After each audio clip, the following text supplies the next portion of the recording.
Alright guys, so here's the unboxing again, similar to the previous Bleeger that came in the same package actually. This polystyrene one, no actual box. So this is the Corgeut. I think it's actually an homage of the Oris big crown pointer. I might be wrong there. If anybody does know, let us know down in the comments section. So, first impressions, when I first opened this up, first thing I noticed was this strap. It's not the best quality, it's a little bit stiff, and I'm not really a fan of the faux croc either, to be honest. Not my style. But the main thing I noticed was colour. On the actual listing, it looks more like a dark brown, whereas this is more like a reddy brown. So, just something to be aware of if you do want to pick one up. But I'm probably going to be swapping it out anyway. But as for the rest of the watch, I think it looks pretty good.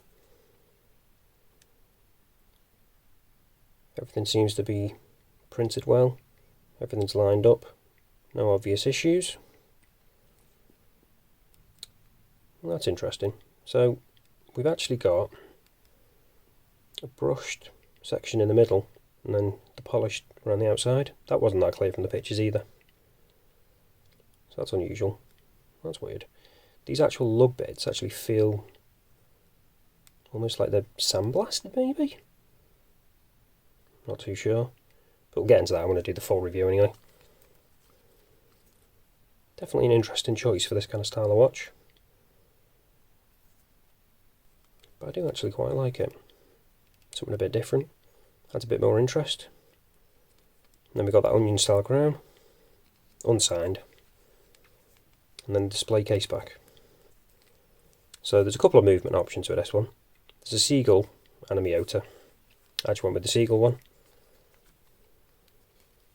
But again, we'll go into details and all that kind of stuff in the actual full review. But as first impressions go, this is looking pretty good. Again, unsigned buckle.